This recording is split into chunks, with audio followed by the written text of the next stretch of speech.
Who's your commander? Good luck. Equip. Move to combat. Resolves. Now, before you attack Does me, anyone have an answer? well played. Good game.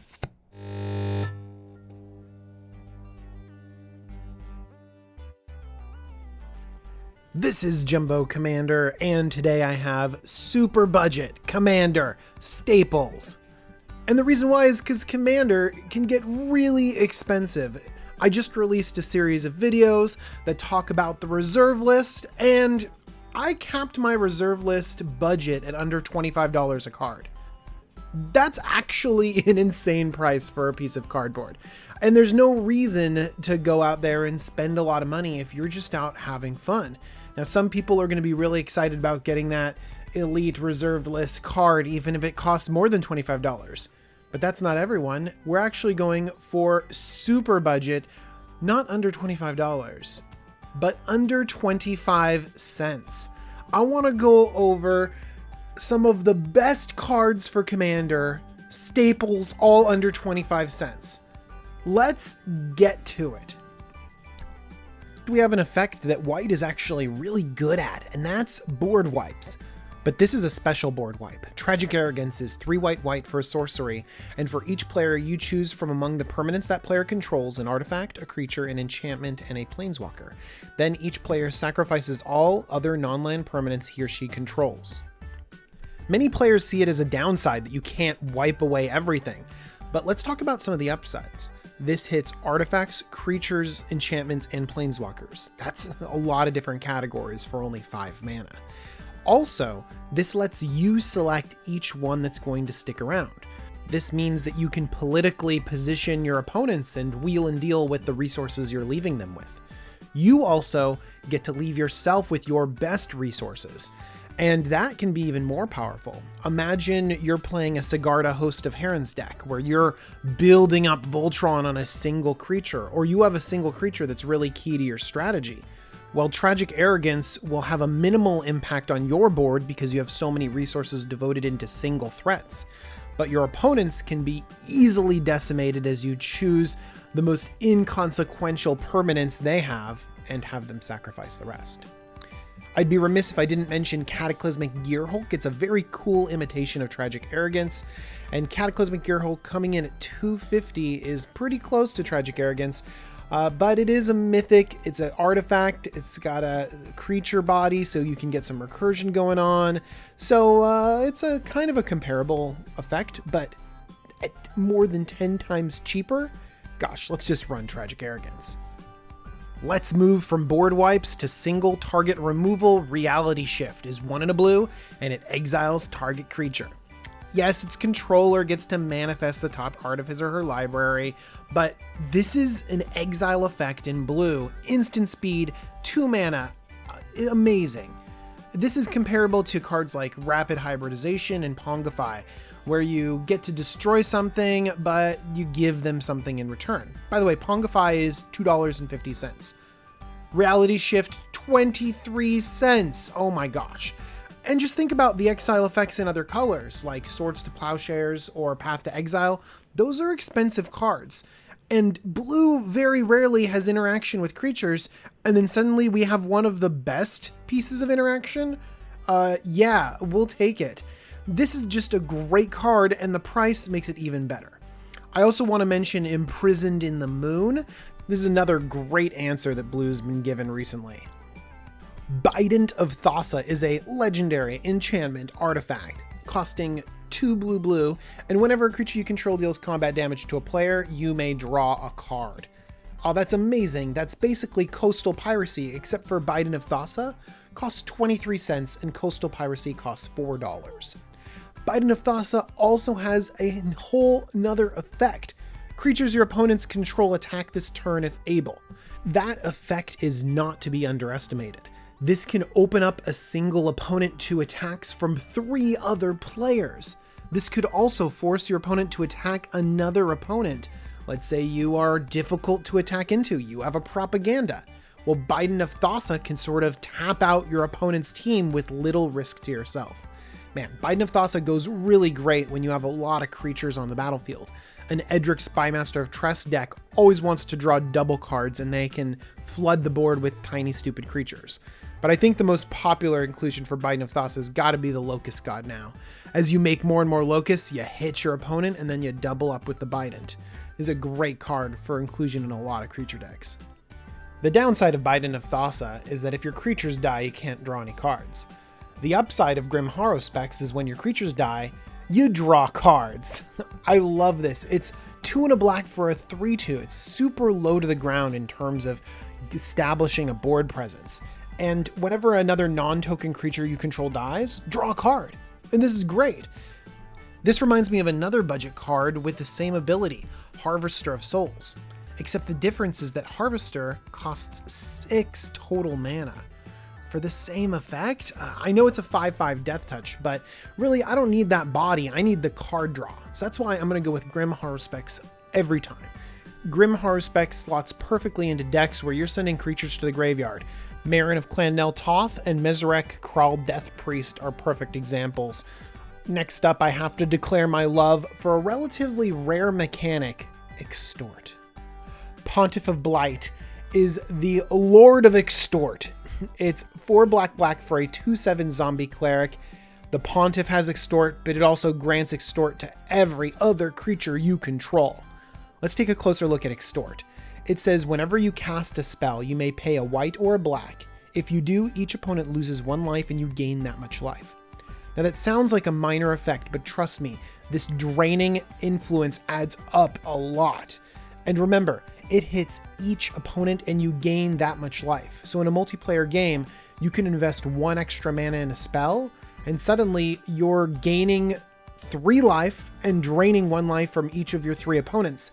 That's nothing to scoff at. And now, if you can invest a lot of extra mana from all your creatures extorting, it gets out of hand. If you want something to compare it to, how about Siphon Soul? For 3 mana, you can drain each of your opponents for 2, and then you can gain that much life. Now, in the right situations, a Pontiff of Blight on the battlefield can turn every single spell you have into that spell, plus a more powerful Siphon Soul. One thing to clarify when it comes to Extort is that Pontiff of Blight is a mono-black card.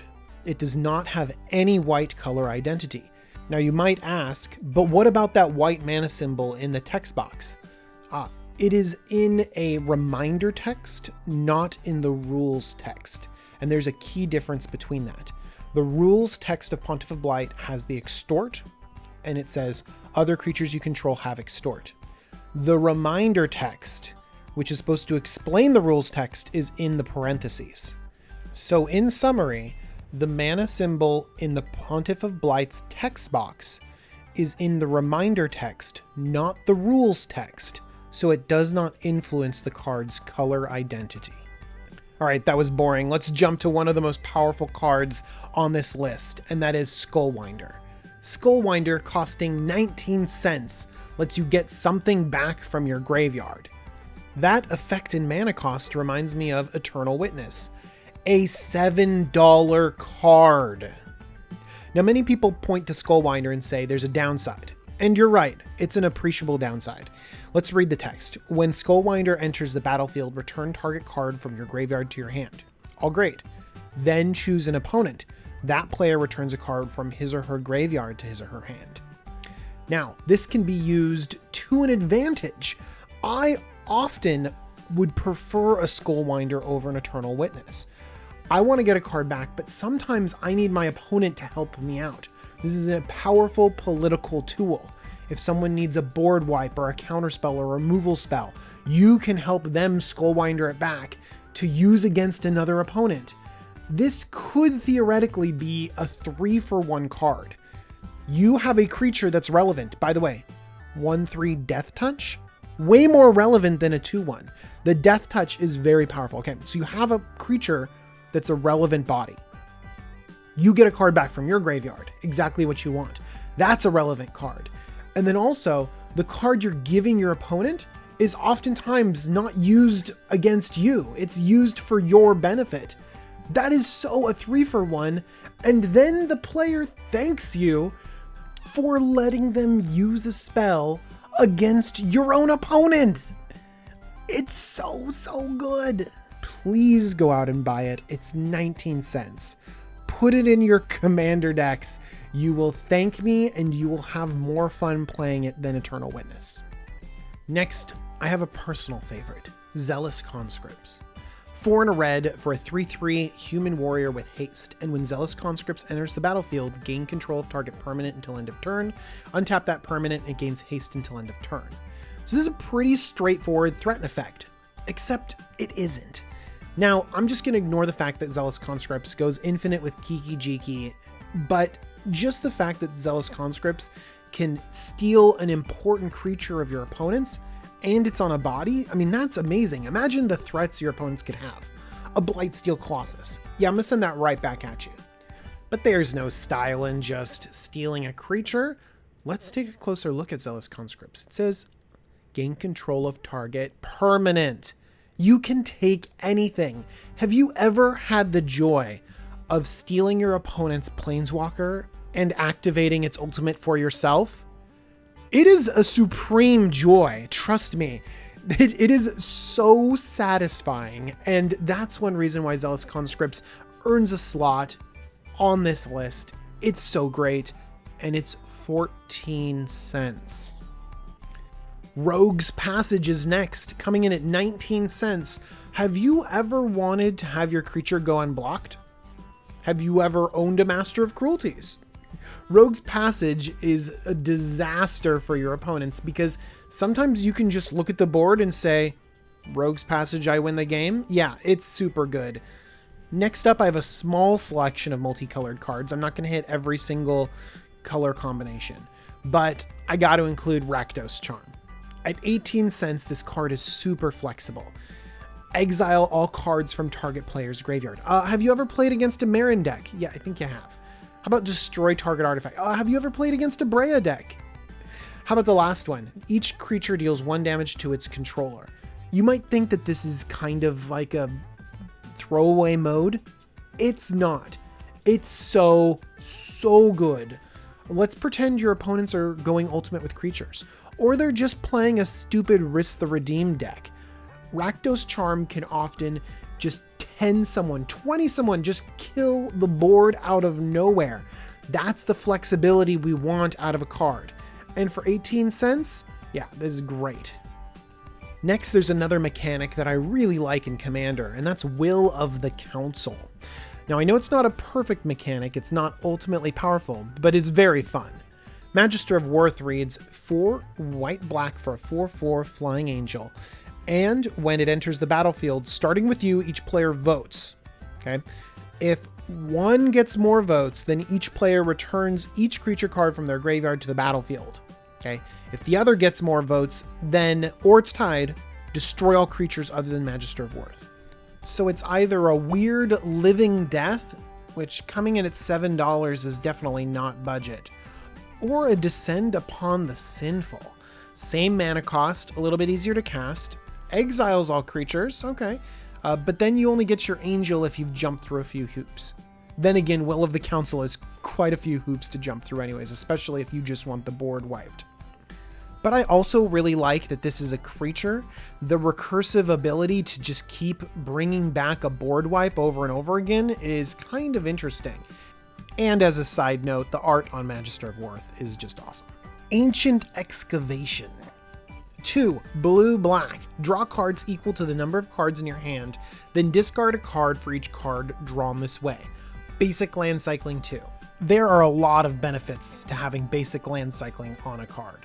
Be able to trade in a card for a land when you need it is just so valuable in a game where you need to hit your land drops if you're gonna keep pace with the rest of the table. Ancient Excavation also has like a weird loot effect going on. Now you think, oh, looting's not that great, but it's very powerful if you can selectively loot away your whole hand.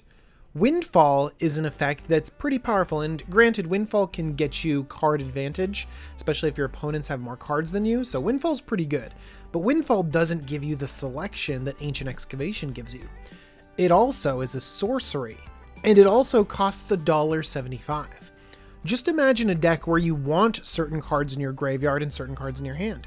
I'm thinking of the brand new Scarab God. Ancient Excavation lets you pitch cards that you want to reanimate with the Scarab God and keep the cards you need for interaction. And at instant speed, it's just great, just great. And I haven't even gotten to the best part yet. 8 cents. 8 cents. I don't even know how they can have a card worth 8 cents. And this actually transitions into another kind of topic as this video runs to a close. It's very difficult to have cards under 25 cents because card stores just need to have their cardboard worth a certain amount. The ability to store cards and keep track of them just kind of costs a quarter. So the fact that these cards are worth so little is amazing to me. And you might find that at other stores they might be 25 cents each. But I know that these prices are accurate because I bought all of these cards at these prices. And why did I buy a bunch of super cheap cards? Well, it's because I want to give them away. I want to give them to all of you. I bought 10 copies of all of these cards, and I bought 10 copies of all the cards that will be in future editions of this ultra budget Commander Staples videos. So I have like a stack of cards up to the top of my computer screen, all very inexpensive and all ready to give away to you guys. So what's going on? Well, there are going to be 3 total videos all about great budget Commander Staples under 25 cents. And if you are a lucky winner, then you'll win all the cards from the whole series, not just from one video, from all 3 videos. I'm going to give away 10 sets of all of these cards and something a little extra. You know, you can't just go out to a store and buy a 20 cents card. They have like a minimum shipping usually. So I have a minimum shipping too. So I'm going to throw something extra into each one of these winner packets with all the budget cards. So how do you win? Well, for each video, there'll be a different set of circumstances, but this one's easy. You like the video, you comment on the video, and you make sure you're subscribed to my channel, and you have a chance to win more than 30 budget staples for Commander, and a little bit of an extra card thrown in there just for fun. Now, this might not be the contest for all of you. You might be saying, I have a bunch of these cards. I have a large enough budget that you don't need to send me $3 worth of cards. Okay, and that's fine. If you win, you can feel free to give the cards away to someone who's just starting off in Commander, or I can find someone to give it away to. It's just a really kind of cool thing. Just imagine if you're just starting off in Magic, you're kind of stumbling your way through Commander, and then suddenly there's a list of 30-something cards that are staples, that are super cheap, that you can just kind of have and build with. For some people, this could be the start of a Commander building toolkit, where they just start adding new staples to their collection and tinkering and building from it. All right, anyways, good luck. Thank you again for all of your guys' support. This is Jumbo Commander, and I want to thank you all for watching my video. I'll see you guys real soon.